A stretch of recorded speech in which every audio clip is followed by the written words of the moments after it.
I should have hated him. God knows, every sign pointed that way, the smirk that never seemed to leave his face, the careless arrogance dripping from every word he spoke, and the fact that he had claimed the bigger side of our dorm room within 5 minutes of moving in. And yet, somewhere between his mocking jabs and the sound of his even breathing at night, I found myself listening. Worse, I found myself feeling. His name was Mason. Star quarterback. Walking ego in human form. My complete opposite.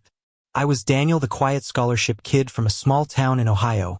Someone who had worked 2 jobs just to afford the textbooks he so casually left unopened on his desk. Sharing a room with him felt like some twisted cosmic joke. The kind where fate laughs in your face and then slams the door shut behind you. From the first week, Mason made it clear he wasn't going to make my life easy. He tossed his dirty laundry onto my side of the room. He played music loud enough to shake the thin dorm walls. He threw parties, inviting people over when I had exams the next morning. Every time I clenched my jaw and told myself, just 1 year. 1 year, Daniel, and you'll have your own apartment. But then came the nights. When the chaos settled and the world went quiet, Mason wasn't the arrogant, untouchable golden boy anymore. In sleep, his features softened, like the weight of being adored and expected to shine had slipped off his shoulders. And then, one night, while I was curled up with a textbook under the thin dorm light, I heard him murmur, "You're mine." I froze.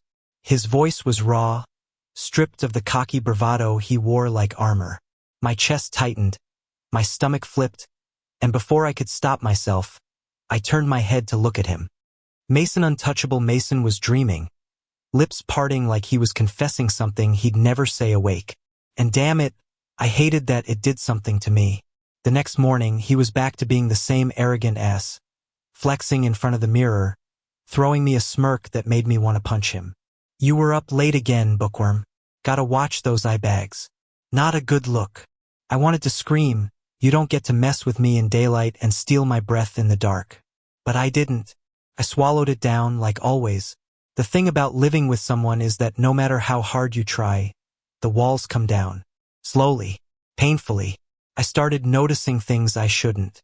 The way Mason's smile faltered when he thought no one was watching. The way he lingered in the locker room showers long after the others had left, like he was hiding from something. The empty bottles of painkillers buried at the bottom of his trash bin.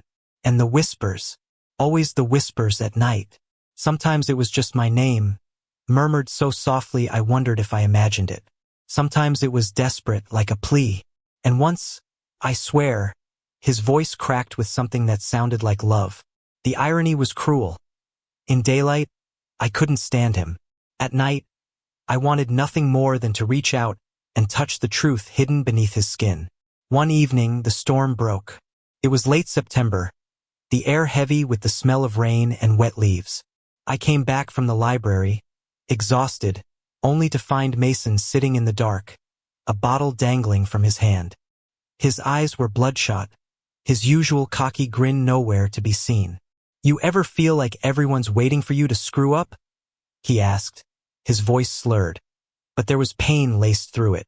"Like no matter what you do, it's never enough?" My throat tightened. For a second, I saw him, not the arrogant roommate, not the star quarterback, but a boy my age, crumbling under the weight of too many expectations.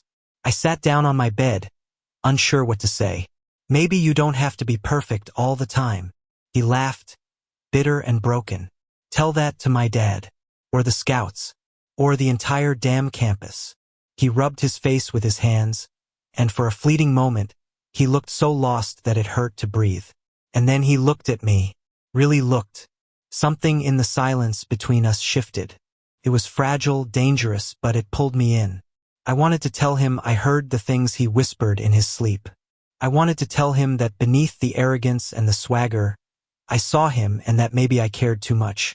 But before I could speak, he muttered, "Forget it," and stood up, walls slamming back into place. Yet that night, his whispers were louder, clearer. And when he reached out in his sleep, fingers brushing against mine, I didn't pull away. I should have, but I didn't. Mason didn't remember reaching for me that night, Or maybe he did and just refused to admit it. By morning, the distance was back, his usual smirk, his careless jabs. But I carried the weight of his touch in my chest, like a secret fire I couldn't put out. Weeks passed and everything grew more complicated. The football season had started, and Mason was under a spotlight that burned brighter than ever. Coaches, reporters, scouts, everyone wanted a piece of him. But when he came back to our room at night, I could see it. The cracks he tried so hard to hide. His hands shook when he thought I wasn't looking. Sometimes he'd sit in the dark, staring at nothing, like the weight of his own life was pressing him down. And always, when sleep finally took him, came the whispers. "Don't leave me. You're mine. Danny." That last one shattered me. One night, I couldn't take it anymore. I shook him awake. "Mason?"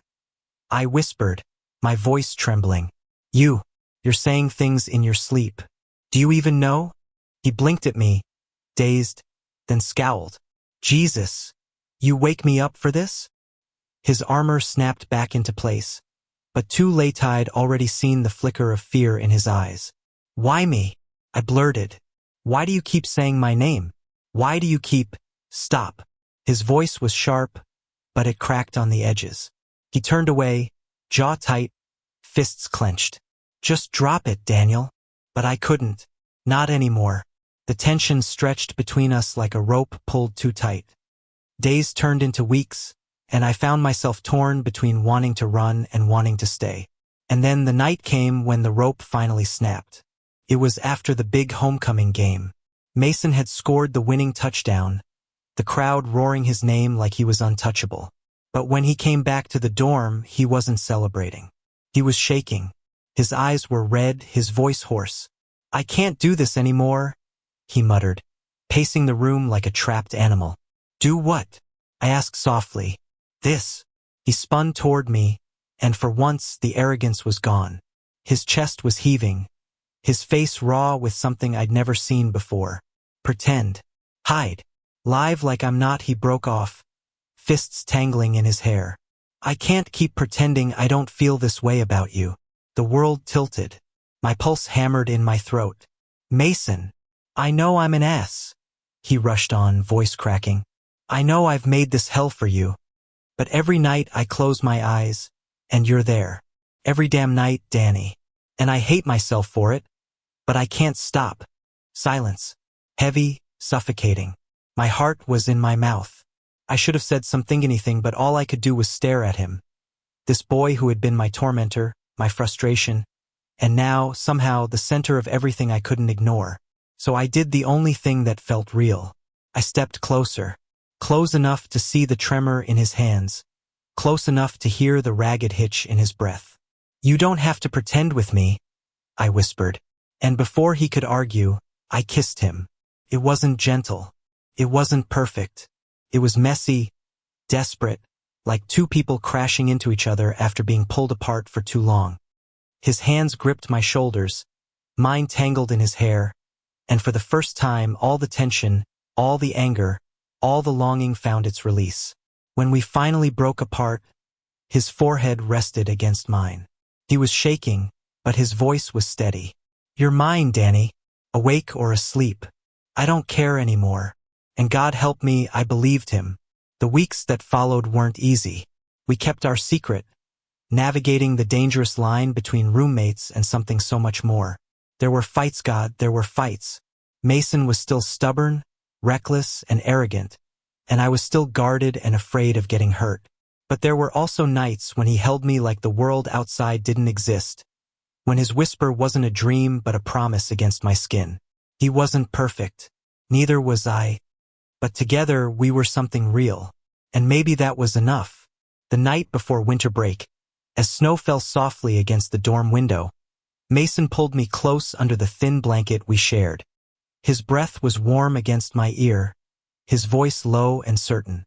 "Next semester, I don't want to hide anymore. Not from the team, not from anyone. I don't care what they think. I just want you." My chest ached with something too big to name. I thought of the boy who had whispered in his sleep, the boy who had built walls of arrogance to survive the weight crushing him. the boy who now looked at me like I was the only thing that kept him breathing. And for once, I let myself believe in happy endings. I smiled into his shoulder, whispering back the truth I'd buried for too long. I'm yours, Mason. Always. The storm outside raged on, but inside that small dorm room, we found something worth holding on to, something fragile, fierce, and impossibly ours. Love. The kind you never see coming. The kind that changes everything. Thank you for listening. Don't forget to like and subscribe to stay updated with the latest videos.